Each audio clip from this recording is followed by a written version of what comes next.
Why exactly can a single piece of space junk, no bigger than a pea, completely neutralize the most expensive structure ever built by man? We are talking about the International Space Station, $150 billion marvel of engineering, held hostage by a fleck of paint or a stray bolt. It sounds impossible, but in the brutal environment of low Earth orbit, it all comes down to the terrifying logic of kinetic energy. Just as Iran utilized cluster munitions to saturate and overwhelm Israel's sophisticated aero missile defense, the universe has its own version of a cluster weapon. It's called area denial. But it isn't being enforced by a military superpower, it's being enforced by our own trash. When a tiny object is traveling at 17,500 miles per hour, physics stops being a textbook theory and starts becoming a weapon of mass destruction.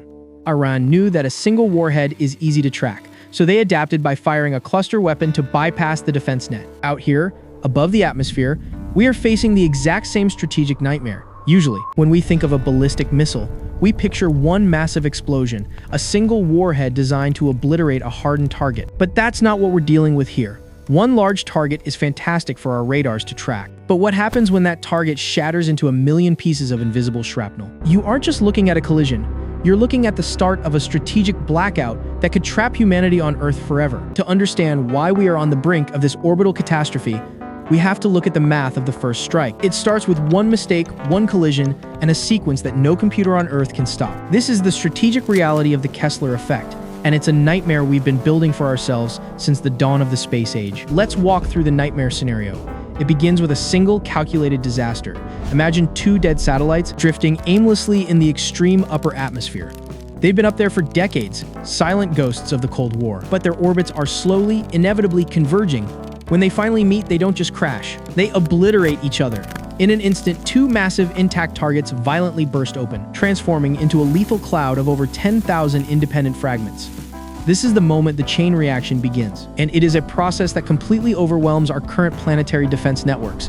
Right now, NASA's Space Surveillance Network is tracking about 30,000 objects the size of a softball. These are the known threats, and our computers are incredibly good at calculating their paths to keep the station safe. But when a collision occurs, that single target instantly shatters into a swarm. It creates what we call the shotgun effect on a planetary scale. Interestingly enough, we never stopped launching, even as the sky grew more crowded. So, how does this invisible storm actually reach its target? Instead of one satellite to track, our radars are suddenly flooded with thousands of high-speed threats, many of them too small to even register on our sensors. This is the ultimate make-or-break window for orbital safety. If we can't track it, we can't dodge it. And out here, you don't need a direct hit from a missile to score a kinetic kill. A fragment the size of a marble, traveling 10 times faster than a high-velocity rifle bullet, carries enough energy to punch straight through the pressurized hull of a module. But the real horror isn't the first collision, it's the cascade. Every piece of debris from that first crash becomes a new bullet. These fragments fan out, following their own unguided ballistic arcs, scattering wildly as they fall through the vacuum. They start a lethal game of orbital billiards. One fragment hits a communication satellite. That satellite shatters into another 10,000 pieces. Those pieces then target a GPS constellation. Within hours, the lower atmosphere isn't just crowded, it's saturated. It becomes a dense, churning thicket of hypervelocity shrapnel that makes the environment practically impenetrable. This is the terrifying reality of Kessler Syndrome. It is a self-sustaining storm of metal and plastic that acts as a permanent blockade. Militarily, we call this area denial. Tactically, it is the ultimate saturation attack. Sophisticated air defense networks like the Iron Dome or Israel's Arrow 3 are incredibly good at tracking and taking out a single intact rocket. But when a warhead, or in this case a satellite, opens up and releases its payload of submunitions, the defensive system is forced to calculate and prioritize multiple targets simultaneously. It drastically increases the chances that something will slip through the net. Out here in the extreme upper atmosphere, the missile is just coasting. But once it survives the mid-course and starts its terminal descent into the path of another object, the nightmare scenario begins.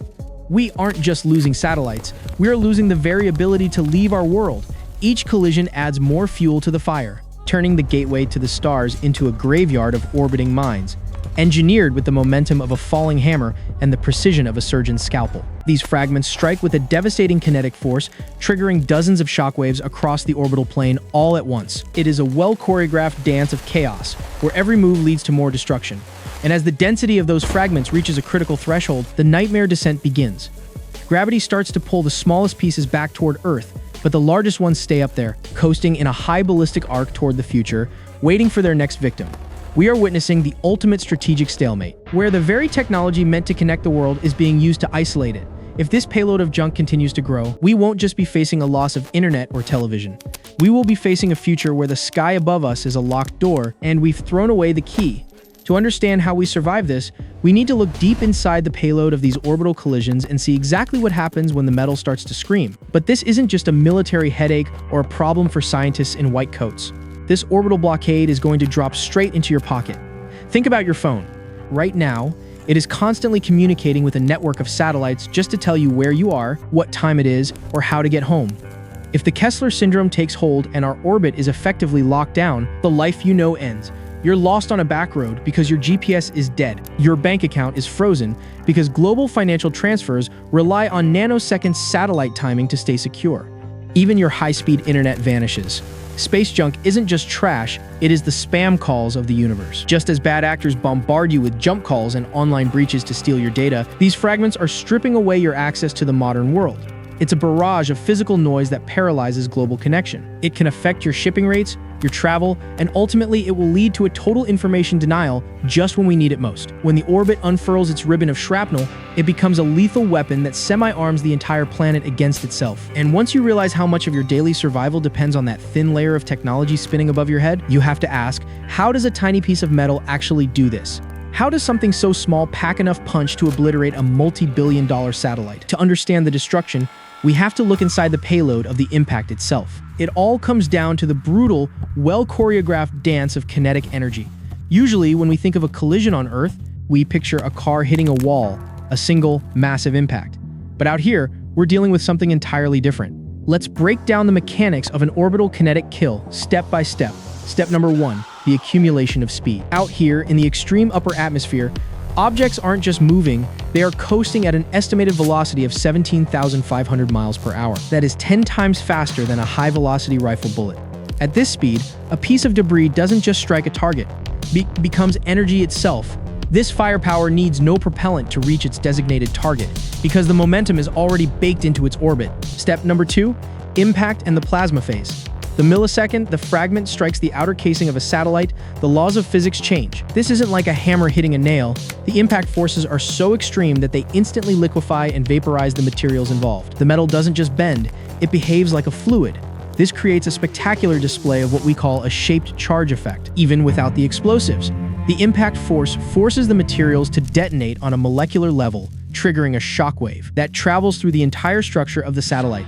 Step number 3, penetrating the shield. Most high-value targets, like the International Space Station, are armed with what we call a Whipple shield. Think of it as a dual-purpose improved conventional armor.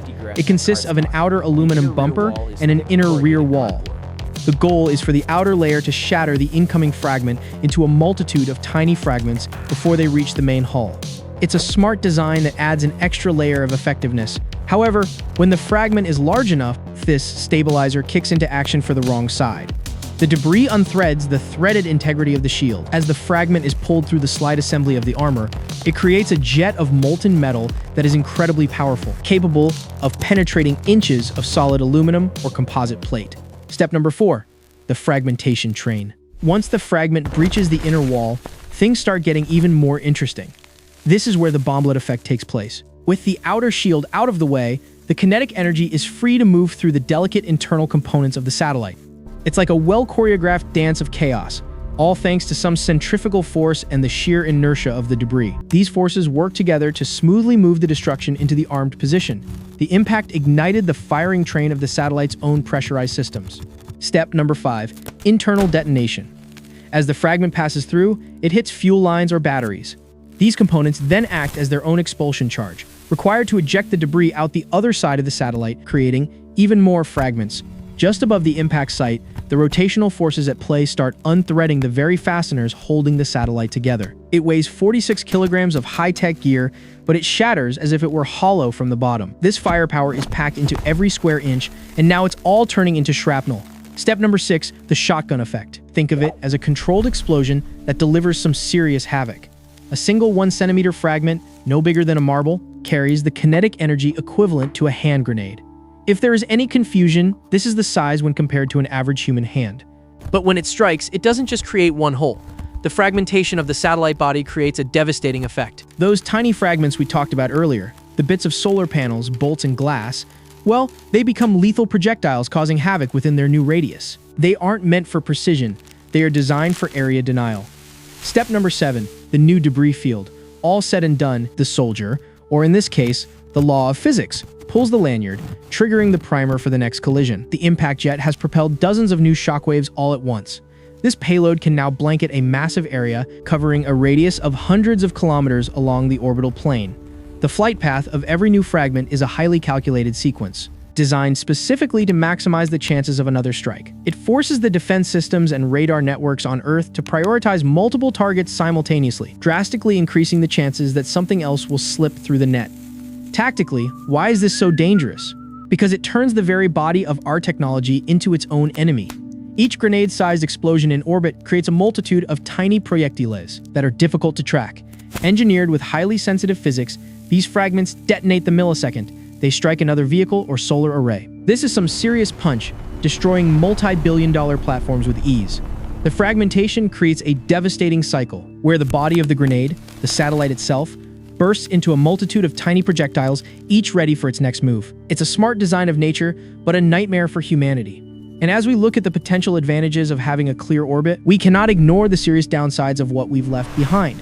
The wide area of impact spells trouble for every friendly force currently in space. Those unexploded submunitions of junk can remain hazardous for centuries, hindering our recovery efforts long after the first collision is over. But as we move from the mechanical awe of the impact to the cold reality of the aftermath, we have to face the moral implications of what we are leaving behind. Everything is perfectly positioned for the nightmare to begin.